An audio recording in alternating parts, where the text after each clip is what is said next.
Today we're going to talk about tripods and heads, pan heads, gear heads.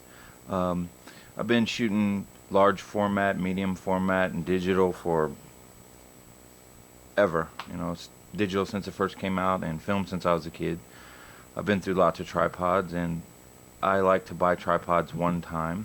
And when I upgrade tripods or heads, I do so because of the features that they can bring to my kit.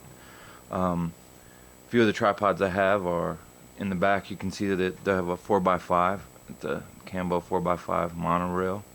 It's on a 3036. The tripod head is a 3057.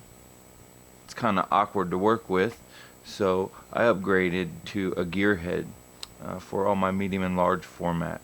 And doing panorama with digital, I also upgraded to a gear head.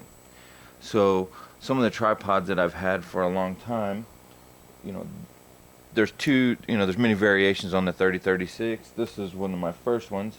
I was doing video at the time, so I have the rolling base, and then I have the 3001 back here, and the tripod head on that's a 3030. It's a pan tilt, and in the back there's the 4x5.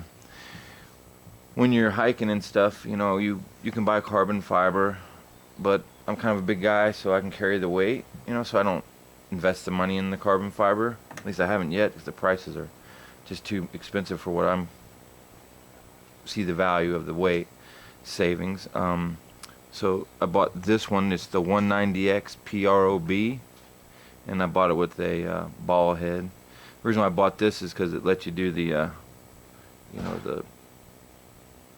change the center column horizontally or vertically, so you can pretty much get this in any position you want. The main reason I wanted to do this video wasn't really an unboxing video. I don't like to do those, but I wanted to show you some of the new heads that I just got. Okay, we'll start off with the 410 Junior.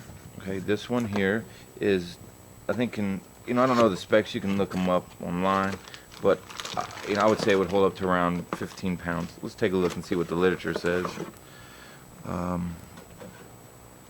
It will hold 11 pounds. 11 pounds. Okay. And instead of having to, unloosen something and move it over and not know where you're at, you turn the dial and the head moves. And if you need to do like global moves, you just, hold this little, wheel here, and it lets you move it. So it's a pan. You can pan it, you can tilt it, and then you can vertically go front to back. It goes 90 to 30 on this axis, and it goes, actually it's 90 to 30 on both axes and 360 on the base. These plates are pretty cool. The way they work are, you push them to kind of loosen them up, but to tighten them down you push it down, but they're not going to fly off.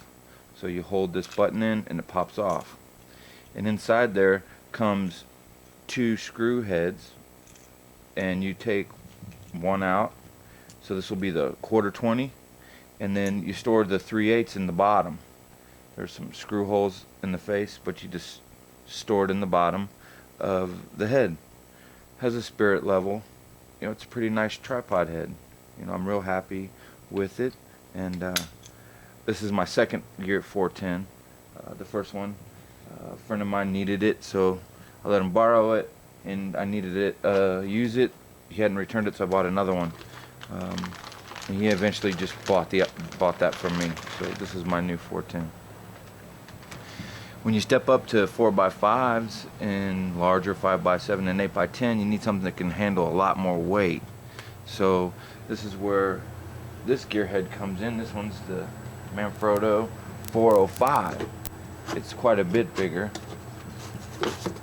It holds 15 pounds.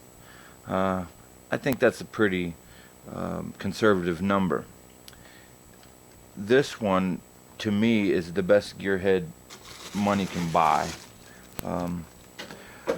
I looked a lot at different tripod heads, and this is the one that when I went to the store, which I try to go to Casey's Camera here in Las Vegas and get my stuff, but anyways, this head here has a lot smoother and larger handles to work with. It's considerably larger. It uses the same plate as the 410 Junior. As you can see, it's considerably larger. It doesn't use these little star-shaped wheels to do your global adjustment. And sometimes when you're doing the adjustment globally, there's a spring that holds it back, but if you're not careful, when you release the spring, you can be in between the threads. There's little brass worm gears inside there, and I try to be real careful when I release it down, not just let it go, because if I'm in between, I'll just move it a little bit more. You'll be able to tell because the wheel won't come all the way back down. What you'll be doing is damaging the threads on your worm gear, and you'll start to get slop in your head. The 405, it doesn't suffer from that. To lock it, you just turn it and unlock it. There's no situation where I'm ever in between those little brass worm gears, and it's the same situation. It's 360 degrees. It's marked out in 45 on the bottom, so I can pan it, I can tilt it. Sometimes if it's not mounted on the tripod, it's kind of weird to remember which way you're turning it. There are arrows telling you which way to turn to unlock, but the main dial works in both directions. This one's really smooth. I'll run this one on the 3036. I'll show you what it's going to look like on a big tripod. There's mounting screws underneath that you tighten it to. They come through the bottom of the center column, and they kind of like little grub screws that lock the head into place. This has spirit levels on all the axes, so I want to move this for my just rough adjustments, and then when I want to get it flat or move it around, so I want to say if I wanted to level it out to the ground, this is how quickly it would be. So there's a spirit level on the top, there's a spirit level on the side. I'll fine tune it, and now this plate is completely level to the world. That's how quickly it works. If you want to make sure that you're getting enough overlap in your panoramas, there's a gauge on the side, 0, and then it's in rough adjustments from -30 to 90, but there's real fine single degree lines all the way around the scale. So there you have it, the 405, and then all my tripod gear that I use. I'll show you what this tripod's a little bit small to run the 410, but I used it on there anyway, because once this thing's in the ground, and you've got some weight on it, it becomes pretty stable. So I'll give you an idea what this is going to look like. Move this one out the way for a second. My bags are blowing away.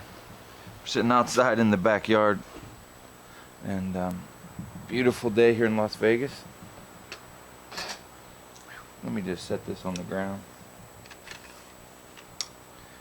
real quick. A couple things I want to tell you about tripods. When you get them, they're always going to be a little bit tight or a little bit rough to work with. What I do is I take them apart and loosen with a pair of pliers. I loosen the metal pinch points because they're a little tight when they build them. And what that does is when you open them up, it releases any friction. What I'm talking about is these guys here. This tripod comes with a little wrench for the nut, and if you back them off and just spread these just a hair, I'm not talking about tweak them open all the way, but just spread them a little bit so there's no friction in the leg. Your legs will slide in and out with, I mean, just like that. Most of the tripods won't. When you get them, they won't slide down, you know, so when you're adjusting them, it makes it a lot harder if the legs don't just drop freely. So that's a little tip that I've learned on my own. Also, if you spray some silicone spray on your tubes or Teflon or something, it will protect your aluminum legs against the elements, and it will also keep that plastic insert in between the aluminum that clamps down against the surfaces. It will keep that whole area like friction free. So here we go. Here's the 410, and say if I want to level this tripod head, you know, there's the same adjustments.